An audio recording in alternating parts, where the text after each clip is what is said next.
Good evening, everyone. Thank you for joining me tonight on a wonderful, lazy Saturday. It's just about 8 o'clock Eastern Time. And we'll have the Women Make Me Angry story time in just a little bit. We're just going to let the live stream go for a minute or so, just so people get notifications. And if you're not getting notifications, make sure you hit the subscribe button on YouTube or follow button on Rumble or just watch my X account, The Angriest Man in Orlando on X, Twitter. And we'll be starting in just a little bit.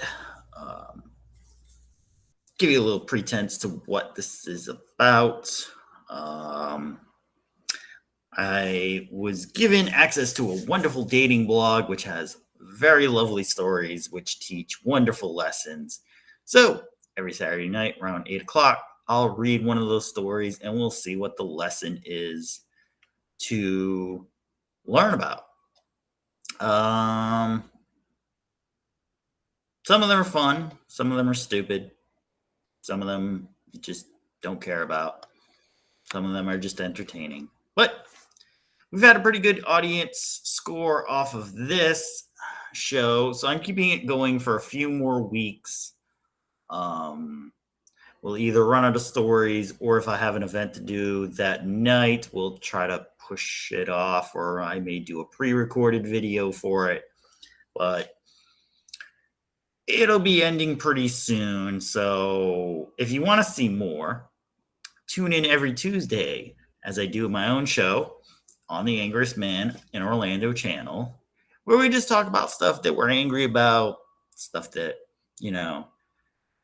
grinds our gears, and audience participation show. You can comment, you can complain, maybe even call in if we get a phone line going, but got that going. So it's a few minutes. I see a few people rolling in.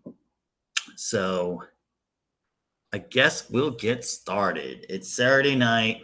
Hope everyone's having a good weekend. It was 4th of July weekend, so if you were off, congratulations. You had a nice little 4-day weekend.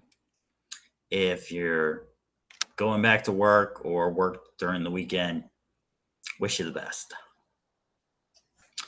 All right, so tonight's story is an interesting one.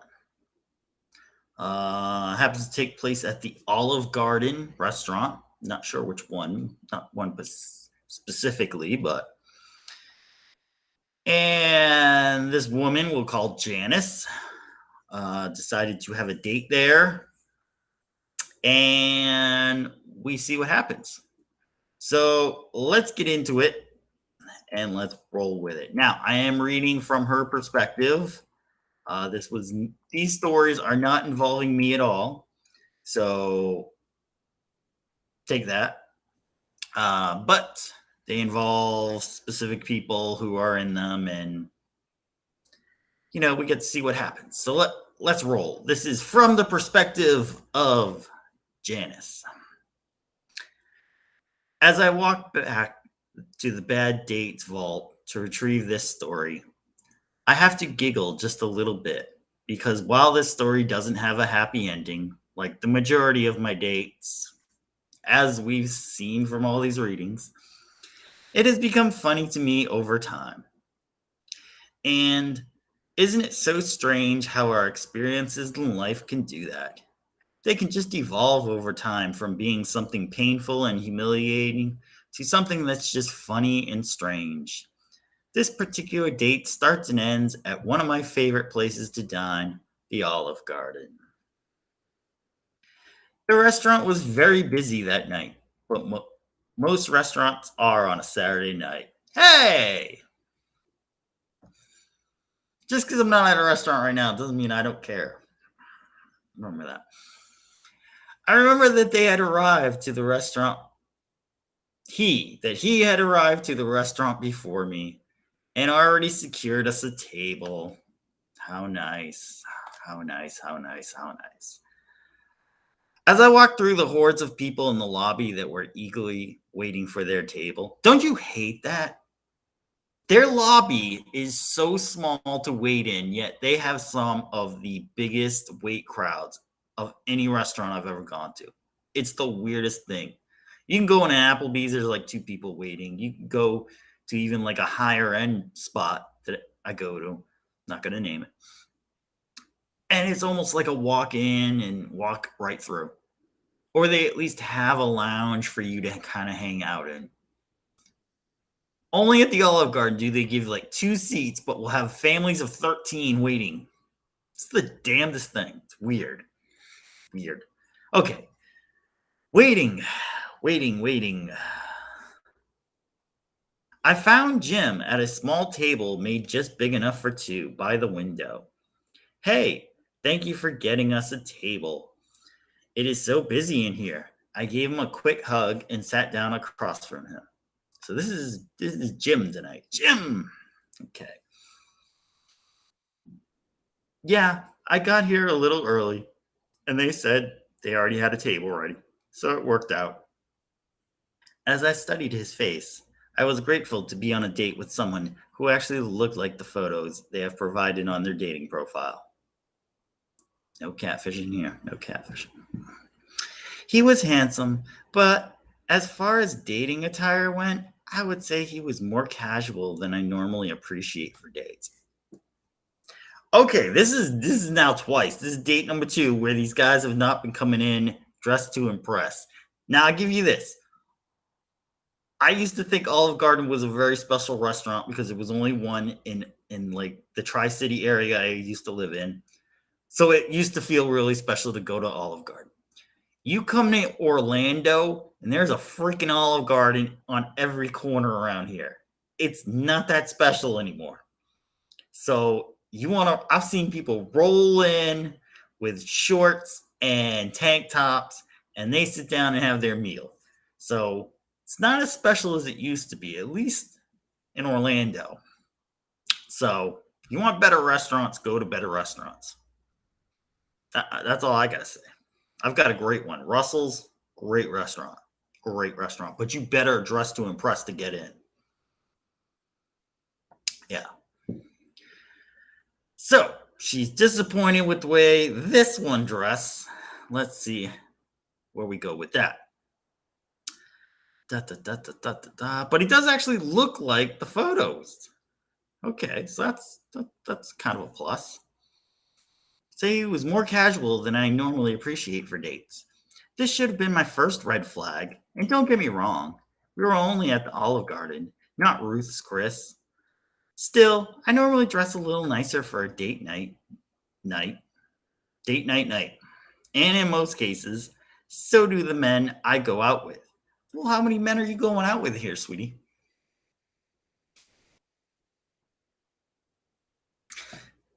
I'm gonna get into this later. Excuse me. I'm gonna get into this later. Still, I normally dress a little nicer for a date night. Yep. In most cases, so do the men I go out with. Jim was wearing a band t-shirt and jeans with tennis shoes. Okay, it's not what he wears that matters, right? It's how he treats me. I mean, would it have been acceptable for me to show up wearing the same thing? Or to show up not wearing a stitch of makeup and my hair not coiffed? If the dating standard is applied to women, then it should be also applied to men, right? We're going to get into that at the end. Our waiter arrived at the table almost as soon as I sat down. Oh, good, your other half has arrived.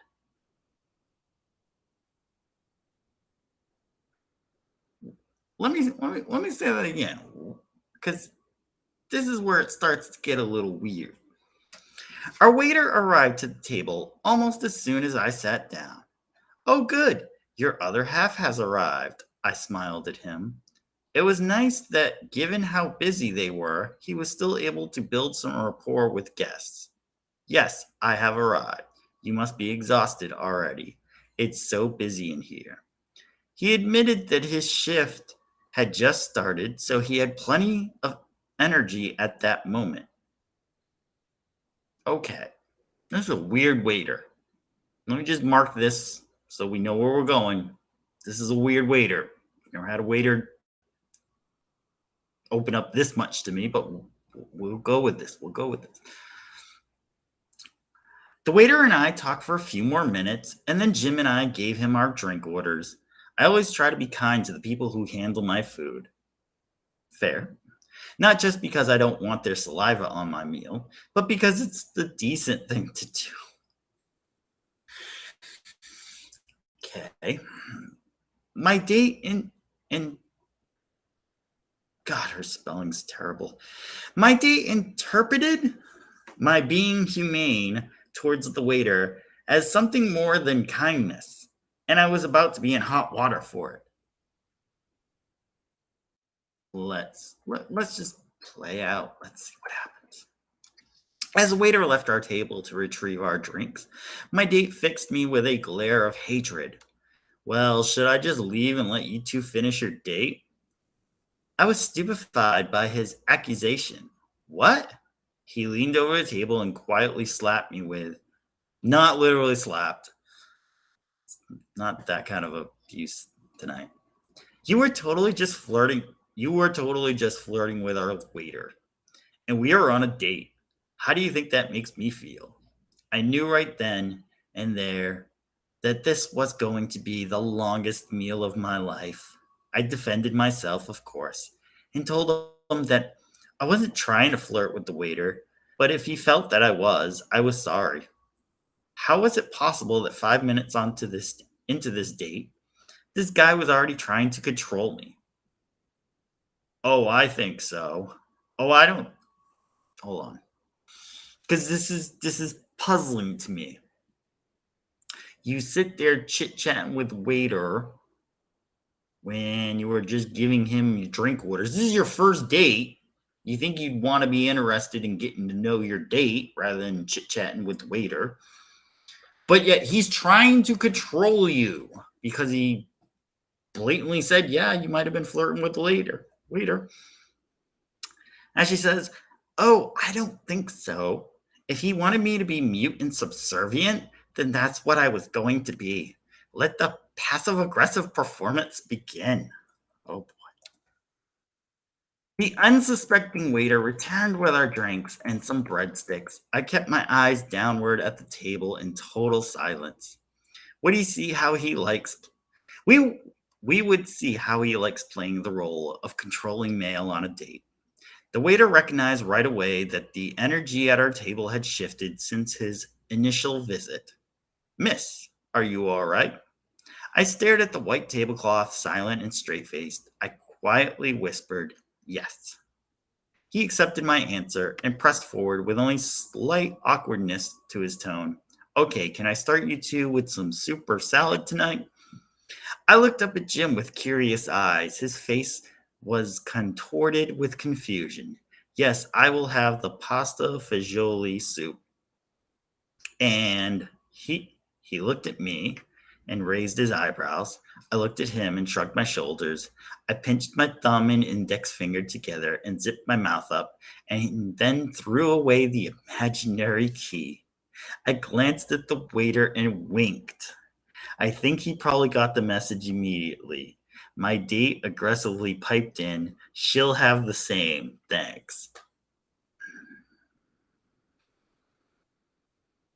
So you basically became a petulant child because you assumed he's trying to control you because he insinuated you might have been flirting with the waiter, which you might have been. The way you write it, I don't know. So, does she ever date anyone who isn't a giant red flag? Says Mary Jade.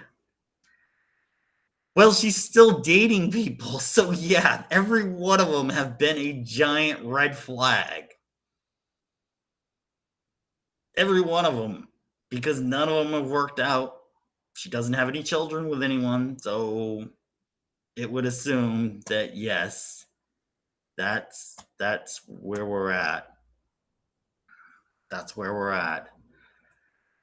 So, rather than ordering what you want and trying to make a best out of this situation, which she, as in previous stories, is probably assuming he's paying for the meal, I would have said tour of Italy. Give me everything. Let's go. So apparently she's just getting what he's getting at this point. So let's go. What the hell was that? He hissed at me. I smiled at him, amused and pleased that my performance had made my point. Listen, I don't want to be falsely accused of flirting with anyone when I wasn't. I was just being nice to him. And if you are going to be this jealous on our first date, then I can only expect things to get worse from here. So please, just relax and let me be me.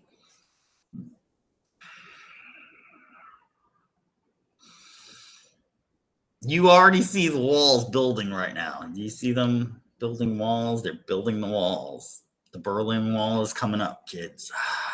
Let's move on. Our waiter arrived with our soups, and I was back to being kind and friendly with him.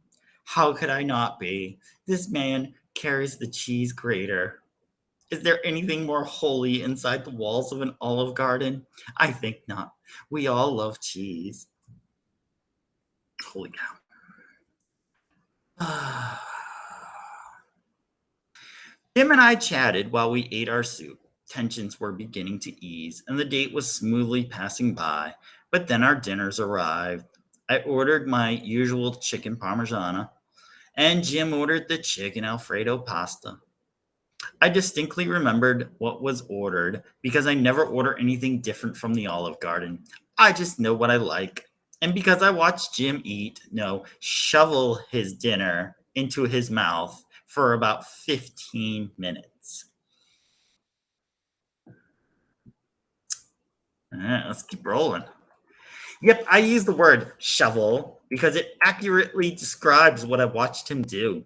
He picked up his plate with one hand, pressed his open mouth to the edge of his plate, and then shoveled pasta into his mouth with his other hand, like a toddler does when first learning how to eat with utensils. Then, instead of using his napkin to wipe off the pasta sauce that was caked on his cheeks, he used the back of his hands and arms. Do you think he was probably a little pissed at this point? Maybe just a little pissed at this point and just wanted to get the date over with, because I probably would have been in that state too. So you just put the plate up to your mouth. Don't worry about trying to daintily take pasta. Just eat the pasta and get it done. I didn't want to start an argument because we had already had one speed bump on this date, but I was having dinner with a man-child. And not only was it grossing me out, but I was just feeling embarrassed. Now, okay, you've been on these dinner dates. Why do you not just get up and get the hell out of there? I don't understand. She's had other dates that have gotten up and left when they felt like it was enough. But why does she not do that? Interesting. I don't know why. It's weird. People near us had to have noticed his shoveling and wiping. It's been so long. I can't remember if others were watching us, but I remember how I felt, embarrassed and no longer hungry. I attempted in a very nonchalant manner to remind him of the cloth napkin that was provided to us. He grumbled, "Oh yeah," like a caveman grabbed the net. Oh God, this is terrible writing. Some of it's good, but some of it's really freaking terrible. And like a caveman, grabbed the napkin in a wad and smeared it across his face. The waiter returned, and I politely asked for a to-go box. The waiter knowingly smiled and immediately left to grab the box. "Are you not hungry?" he asked. I lied. I think the soup and breadsticks just filled me up, so no, I'm not hungry. He seemed to believe my lie and continued to inhale his food from the rim of his plate. By the time I was finished boxing up my dinner and the remains of the soup he had ordered for me, I looked over at him just quick enough to notice that he had lifted the plate to his face and was licking it clean. Licking the plate? It's good sauce. Really good sauce. Yes, licking the plate like a dog might. Right there in front of me and everyone else. The waiter smirked as he quietly left the bill for us on the edge of the table. That was enough fun for me for one evening. I was ready to get the hell out of there. Jim wiped his face with his forearm for the last time, belched, and then looked at me. Should we just split the check? If I would if I was being punked, I would at least get to meet Ashton. Ashton Kutcher was the host for MTV's Punked back in the day, for anyone who wants the reference. But I wasn't. I was legitimately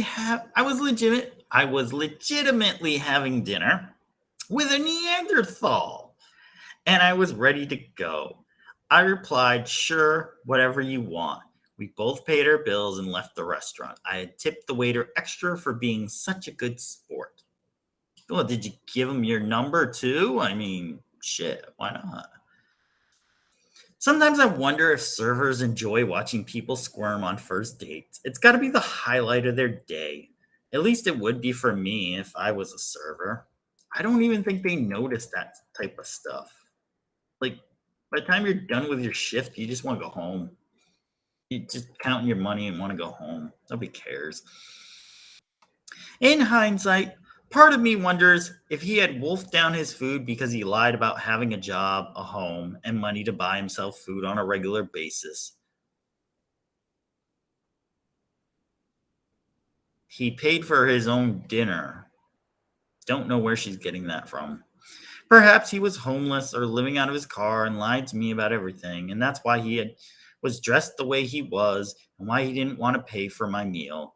I don't really know, and I guess I never will. I never saw or heard from him again. No surprise there. But obviously, I was okay with it, and so was he.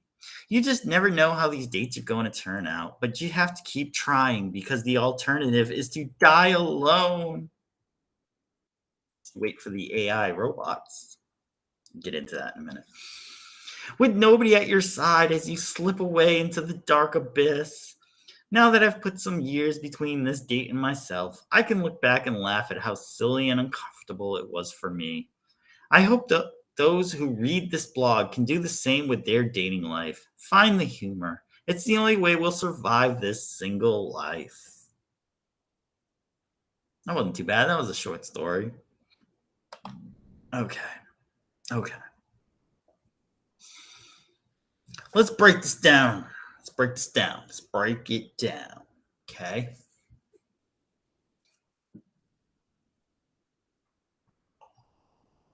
So, first thing, guys agreed upon going to the Olive Garden for our first date. Not bad. It's a nice restaurant. It's not exquisite. It's a nice restaurant. But I think even now people have learned that the Olive Garden is a chain restaurant. Nothing against chains, but it's middle of the pack at best. So, as I've said, I've seen people in there with shorts on, tank tops, flip flops. It's not unheard of to do that down here. This is why when you're setting up a date, you have to kind of break down, is it a formal or non-formal date? If it's a formal date, dress up, put on a nice shirt, put on some slacks, put on some jeans, some nice shoes. I would not use any athletic wear. For ladies, you can wear a nice dress. That doesn't need to go crazy. Doesn't need to be something you would go out to the club in. Just a nice dress. If you're not a dress person, go with a blouse and some slacks. You know, if that's your thing, that's your thing. If it's incredibly hot, go with a short skirt. Guys, just roll your shirt sleeves up. It's okay. So If it's non-formal, then yeah, just show up in what you got. I mean, wear a polo. I mean, he's wearing just a t-shirt and some shorts and some sneakers. Or was it jeans? I think it was jeans. Some sneakers. So it was very much like, hey, I'm just running down to have dinner with somebody. Okay, maybe this wasn't explained, but this is why I have now chosen, and I think other people should start doing this too, to do the non-formal date first. I genuinely asked to go for coffee or for ice cream. This is not me being cheap or anything. I've had a few arguments on that. This is not me trying not to. Oh God, how did she say it? She needed to be courted correctly. This is not me not courting correctly. This is a buildup of bullshit that has been going on. Don't worry, this is an adult program anyway. This is bullshit that's been going on, okay? With people on both sides, as we saw 2 weeks ago with the story, who want to go out to dinner, want to take the dinner, not pay for it, and then you never hear from them ever again. I've never had anybody actually walk out on me on the date, but as she has insinuated before in previous stories, she expects men to pay for the date. Okay? Which is fine. But you also can't expect to have the greatest date ever.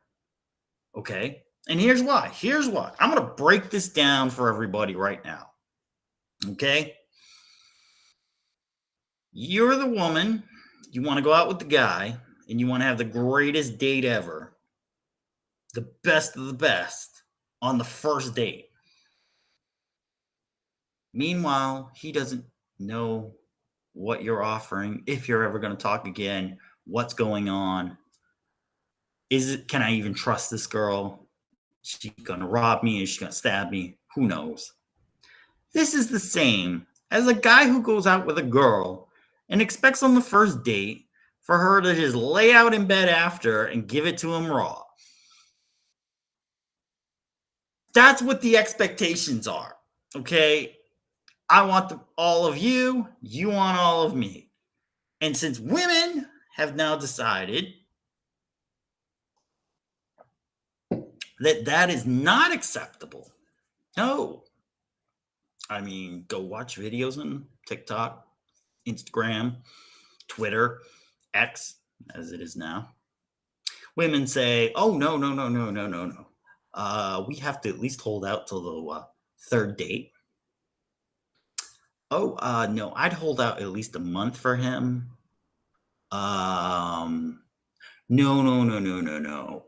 If he's really nice, I'd probably wait a couple dates. I don't know, 4 or 5 dates. So you want him to wait, but you can't wait for everything he's got. I thought we were trying to make everything equal, equity, equality, all that BS terminology you feminazis use all the time. Oh, it should be equal. Oh. Well, it's not equal anymore, so I'm not making it equal anymore. Now, you can call me an asshole for it. I've been called that before. Been called worse. But you're not going to get the best of me. No, you want the big extravagant dinner with appetizer and dessert and everything. No, that's probably like date 2, date 3, date 4, maybe. So now I've insisted we do small date first. Coffee, ice cream, something low key. You have somewhere to go, sit down, talk, get to know each other. If it's a total bomb, you don't like each other, you just leave. No harm, no foul. If you like each other, you can go do something else afterward. But damn it,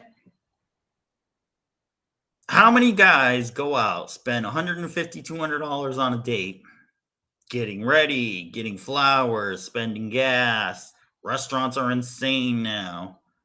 And she wants appetizer and everything else, and then expects you to foot the bill. So maybe you start taking that off the table. Then you see. Then you see whether these chicks really want to actually go out with you or not. Telling you, you just hold back. And that's the way to do it. So we go on. Soon as they sit down, she starts talking to the waiter and getting his whole story about how he just started on shift and was doing this and doing that. And back and forth, da da da da da. Did you even say anything to your date yet? You gave him a quick hug and you sat down and then you started going at it with the waiter. What does that tell somebody? I mean, is it hard to try to see that maybe he thought she was flirting with the waiter? Maybe. Like, it just seems like. And I'll give you this one. I've had it with the reverse. I've actually had it where me and a previous girlfriend were out. It's my birthday dinner. Dinner, wonderful place. Won't name names. But clearly, the waiter was far more interested in her than me, even though I had a button on stating happy birthday. Now, you think he would say, hey, man, happy birthday. Could I get an extra dessert for you or something? No, he did not. No. He was too infatuated with my girlfriend.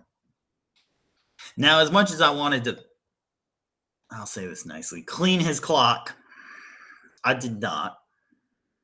For the sake of the place we went to, went to very often and did not want to get thrown out. So that is pretty much the only thing that saved his ass that night. So it's understandable that waiters and waitresses sometimes flirt to get higher tips, and it can look like the other person you're with may or may not be flirting.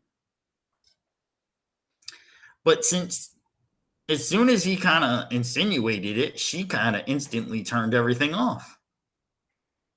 Rather than actually just explaining, no, I wasn't flirting with him. Hey, I'd like to actually talk to you. Hey, what have you been doing all day? She didn't write any of that in there.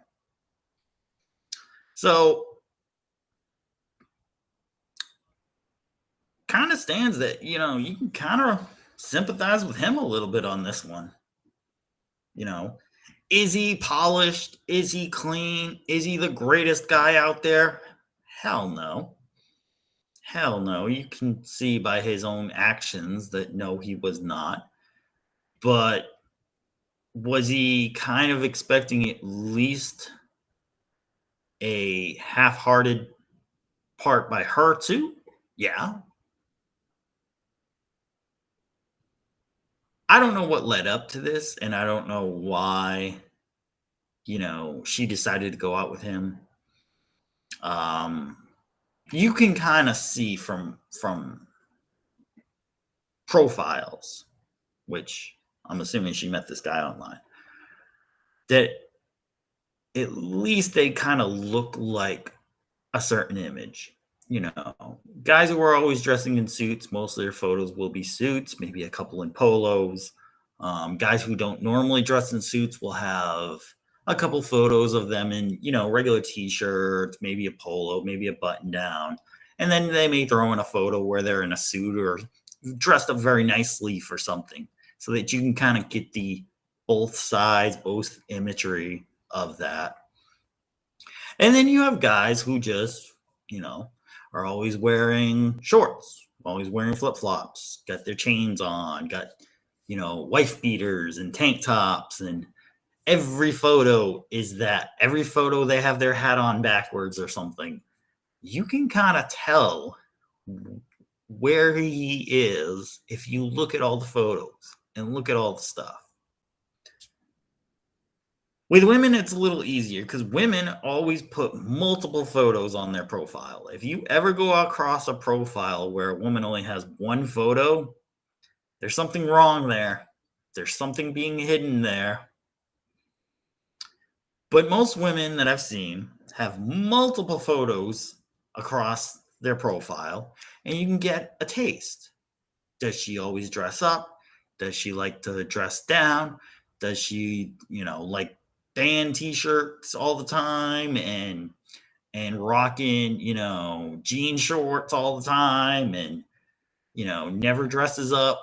Like you can kind of get a feel of her fashion sense from her profile if you just look at the photos. So I think a prevailing thing with this girl is she does not investigate enough into the people she's trying to date. She doesn't ask them enough stuff. She doesn't look into them enough. She doesn't go over details. So these are things you have to kind of look into when you're going into this, you know. Look at the details. Find out who these people are before you go sit down with them. Then if you sit down with them, you don't like them, just make it as casual as can be and get the hell out of there. Oh, hey, I'm not feeling that hungry tonight. Maybe we just get soup and salad. Okay, let's get soup and salad. Okay, we're done. All right, I'm going to get going. I got something to do. Okay, have a great night. Bye. That's it. Doesn't need to be the back and forth petulant child that both of them kind of ended up doing. And I understand he got aggravated at the end and didn't want to deal with her either. But that's some of the stuff that, you got to work out if you want to be, doing dating, at least in an older age. If you're 22, yeah, you do that shit all day and you'll find another one. But as you get older, you end up liking a certain group of people, whatever, and that group slowly shrinks. With each decade, you get older. So you have to understand that you have to do a better job of vetting people as you get older. The good ones are going to go out early. They're gone. So especially when you get older, you have less and less to deal with, and the BS gets bigger and bigger and bigger. So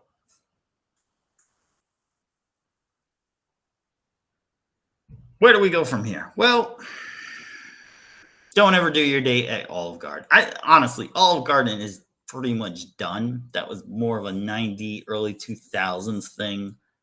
Find a local restaurant, some place that's kind of more like home type,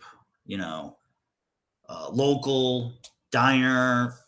Even if it's a diner, do an informal date. There's nothing wrong with people just showing up as is and just sitting down and having a conversation. Especially if it's a first date, you're just getting to know each other. It doesn't work like that. Like it doesn't have to be this, Belle and Beast at the ball and they're dressed to the nines and they're just going to dance around the floor. And it's like people, like, that doesn't happen on a first date. Like, this is not freaking Fantasyland anymore. So,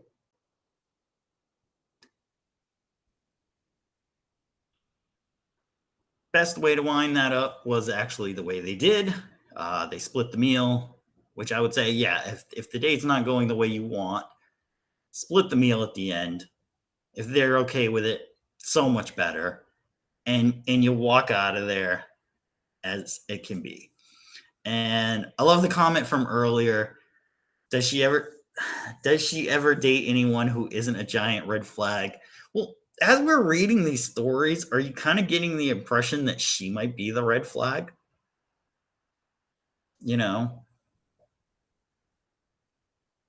she might be the red flag also. You know, guys may, it's hard to say because she hasn't exactly met the greatest guys. What was it? One was a cowboy. Oh God, the sushi one. That was the cowboy. The last week was the Ghetto Fabulous. And then the Irishman was the first one. So it's not exactly like she's dating lawyers or, real estate guys or, management type people or even good, warehouse working people, mechanics, hard working dudes. Like she's not dating any of these guys. She'd rather deal with the frumpy, maybe they look great on their profile dudes, superficial guys, and she wonders why she can't freaking find a nice dude. It's because they're freaking superficial. Meet an actually interesting guy. Then we can better state whether you're the red flag or not. If you meet an interesting guy and hey, it didn't work out, and you meet another interesting guy and hey, it didn't work out, okay, maybe it's you. But you meet all these frumpy guys and it's like, well, can you really tell? So, I don't know. So that's the Angry Storytime Hour. I'll go into something else I'm going to bring up. So, watching Netflix, because I've got a little bit of vacation time on me right now, and watched the story called The Man with 1,000 Kids. Okay. It's only 3 episodes long. It's pretty good. Kind of goes where you think it's going to go. Okay. The guy went to a lot of different sperm banks, built a website to donate sperm that way too, has a bunch of kids, begins lying to women about how many kids he does have, which again, morally, he's not the greatest dude in the world. He's kind of a modern day Genghis Khan, which is, they say in Asia, 80% of the population can trace themselves back to Genghis Khan. So he's trying to be this like creator of life throughout the world, and he's going around doing all this, really shady stuff, I guess you could say, hitting clinics all around the world. He's doing YouTube videos, and he's, finally getting caught because, what was it? A couple in Australia, they started putting out his photo saying, hey, we'd like to know if he donated to anyone else, so our child may have a, stepsister or stepbrother. So it hits a news story in, where was it? The Netherlands. And it turns out the guy had been, all over the place. So you kind of were watching the story and you're like, okay, it wasn't the best thing to be going on. You kind of feel sorry for some of the people and you're like, okay, they duped him, but it's like you got your kid. It's you went, because at first they go to the sperm banks, they can't get the sperm banks, or they didn't have the money for it. And so they go to this website and they find these guys on this website, and they end up going through one of them where they find the guy. So it's like you tried to go around the system that was set up to help you, and now you're getting pissed that you got screwed over, which you really didn't. You got a kid. So by the end, it goes through and they end up getting legal action on the guy to try to stop him from donating more. Which, when it happens, it goes through. The people who were involved in all this have this, like, imagine your greatest birthday celebration. That's what it was with those people. And the judgment is, if he cannot donate sperm anywhere else, if he does, he's penalized 100,000 euros. And I said to myself, if you flip that scenario, you would have rioting in the street. You would have people marching. You would have all kinds of craziness. Could you imagine if they told a woman that she could no longer have a child because she had too many children? Like, do you remember that lady that had like those 8 babies, the octuplets? Were people trying to get legal action against her to not have another child? I don't remember. I remember people thinking it was odd that happened. John and Kate plus 8, there was a while where women were just having a ton of kids. So it was really odd when they were all like shouting and they had to go get cake, and it was such a great feeling. And it was like such a great feeling for telling a guy he can no longer have kids. And crazy thing is, episode 3, he was getting flown to Kenya, where apparently Kenya, they need donors. So they're paying you to go there and do it. And there are apparently other guys that are doing this too. I had no clue. And it's mostly white European men they're seeking out to go to Kenya and Africa. Make sure you people understand this. To donate sperm to impregnate women in Kenya. So won't you have European Kenyan children? So where are all the dudes in America who are like, man, Africa was strong and Africa was great and da da da da da? It's like, no. Africa doesn't look like it's too strong right now. But I've talked about this before. World populations are going down. They're not having enough children. And so when you watch the show, you keep that in your mind. And at the very end, they're kind of all explaining like why they did this, why they got together, why they wanted the legal action. And they're talking about how, well, he's had so many kids, which they put the number anywhere from 600 to 3,000, which is a lot. Throughout the world is a lot. They were saying in case one child were to find a half sampling somewhere, fall in love, you'd essentially have incest. Okay. But it's not like we've never had that before in the world at any time. Like, there's been inbreeding before. But the thing that really caught me, where I think this is the real reason why they were so pissed at this dude, was when they were talking about, oh, we got some of the children together, and the crazy thing is they all look the same. You could put the pictures of the children out on, and it was like a cookie cutter going over each one. And I think that was it. That was it.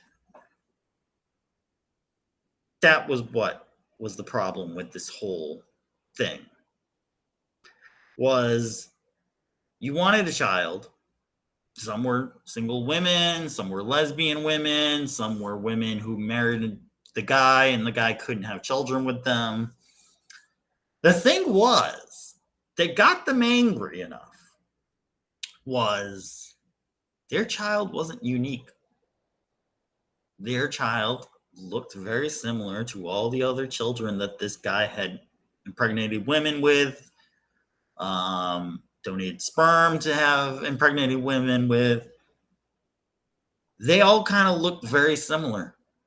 It's, he's from the Nordic region, very strong genes, blonde curly hair, blue eyes, which it's a little weird. Blue eyes is, I didn't think, a strong genetic marker, but apparently it was. And all the kids kind of looked very similar to each other, and the kids would see each other and kind of know, hey, I'm very similar to that child. So I think that was the issue with this. These people that went and sometimes didn't use the sperm bank, used other means to get it, the child, they were upset that their child wasn't unique. Their child wasn't special. Their child wasn't one of a kind. And it's like, well, what did you expect? What did you expect? You went around the system, and some could say around nature, and you tried to take the easy way out on it, and then got pissed when it didn't turn out the way you wanted it. Because, I mean, you can't return it. It's your child. Half of it is you. And I think that's what kind of teed them all off. They wanted their own unique, special child, and it wasn't. That wasn't what happened. They're all half genetically the same. Which is, look at Nick Cannon. Dude's got, what, 10, 12 kids? They're all half genetically the same. Some of them are genetically the same. You've got guys who sit there and claim they have, 20 kids with 15 baby mamas and stuff. I don't see anybody going after them with legal action to stop them from having any more kids. So it was like, why was this such a big deal? I don't know. Kind of weird, kind of strange. But if you want to watch it, The Man Who Has 1,000 Kids on Netflix, go ahead and watch that. We're winding up to the hour, so I hope it was a good story. The old waiter was hitting on you deal at Olive Garden.